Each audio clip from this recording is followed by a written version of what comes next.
महाराष्ट्र के सियासी सत्ता परिवर्तन के बीच बड़ी खबर ये सामने आई थी कि एकनाथ शिंदे और फडणवीस का जो दूसरा कैबिनेट विस्तार होना है उसमें कई सारे ऐसे मंत्री रहेंगे, शिंदे और फडणवीस दोनों तरफ से, जिनको मंत्री पद नहीं मिलने के चांसेस नजर आ रहे हैं। यानी कि उनको कोई भी मंत्री पद नहीं मिल पाएगा, क्योंकि 20 मंत्रियों ने तो शपथ ले लिए फडणवीस शिंदे संग मिलाकर, और वहीं 43 की संख्या बताई जाती है। तो 43 की अगर संख्या बताई जाती है उस मामले में घटोतरी भी हुई है, और हिसाब से देखा जाए तो फडणवीस के पास भी 106 विधायक है, जिसमें से सिर्फ 10 नहीं अभी तक शपथ ली है।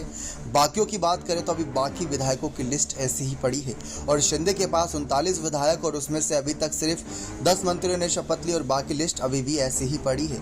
यानी कि देखा जाए कुल मिलाकर तो शिंदे और फडणवीस दोनों के लिए थोड़ी बहुत मुसीबतें हैं, क्योंकि अपने अपने मंत्रियों को पद जो देना है, मंत्री के समर्थन से ये सरकार बनी है, तो ये बात भी ध्यान योग्य है। और साथ ही साथ निर्दलीय विधायक भी कई सारे ऐसे हैं जो समर्थन में हैं, तो उनको भी पदों का ध्यान रखना है दूसरे कैबिनेट विस्तार के वक्त। लेकिन ऐसे बीच में कई अटकलें सामने आई थी कि मातोश्री में उद्धव ठाकरे के घर वापसी हो सकती है शिंदे गुट की, जो आर्टिकल के जरिए बताया गया था कि अगर इन्हें नाराज विधायकों को पद नहीं दिया गया तो हो सकता है कि इनकी घर वापसी हो।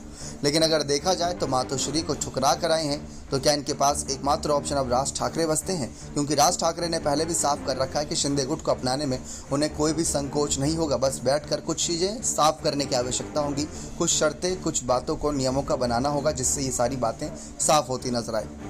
इसी वजह से यहाँ पर लगातार इन सब बातों को लेकर चर्चाएं की गई। लेकिन अब जानकारी आपको दे दें कि अगर ऐसा होता है तो राज ठाकरे के साथ मिलकर फिर ये सारे विधायक आने वाले बीएमसी चुनाव में शिंदे और फडणवीस को ही झटका दे सकते हैं। तो तमाम कयास लगाए जा सकते हैं कि शिंदे के बागी विधायक कहाँ जा सकते हैं, कहाँ नहीं। लेकिन अभी तक देखा जाए तो अमित शाह का दौरा भी चल रहा है, यानी कि शिंदे के विधायकों को नई चुनौतियाँ मिली हुई हैं। बीएमसी चुनाव में 150 का आंकड़ा पार करना है शिंदे और फडणवीस के इस गठबंधन को। अब देखते हैं क्या शरद पवार की महाविकास अघाड़ी को चुनौती दे पाएगी। ये कहीं ना कहीं गठबंधन शिवसेना उद्धव ठाकरे की है, शिंदे की है, तो कोर्ट फैसला कर ही रहा है। लेकिन इस बीच अगर राज ठाकरे के साथ यहाँ पर मुलाकात होती है शिंदे के समूह की, तो ये अपने आप में ही बहुत ही ज़्यादा दिलचस्प नज़ारा होगा महाराष्ट्र की सत्ता का। लेकिन आप क्या चाहते हैं कि अगर शिंदे को छोड़ महाराष्ट्र की सत्ता में घर वापसी करनी चाहिए यहाँ पर बागी विधायकों को, या राज ठाकरे के साथ मिल जाना चाहिए? लेकिन अभी तक ऐसी अटकलें नहीं है, तो ऐसी अटकलों को यहाँ बढ़ावा भी नहीं देना चाहिए। लेकिन अपनी राय खुलकर जरूर रखिएगा, क्योंकि दूसरा कैबिनेट विस्तार भी खासा चर्चाओं में है।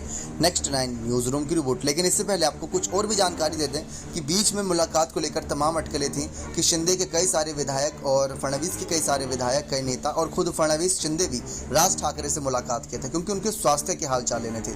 इसी वजह से लगातार राज ठाकरे के घर पर कई नेताओं का जमावड़ा रहा है। नेक्स्ट 9 न्यूज़ रूम की रिपोर्ट।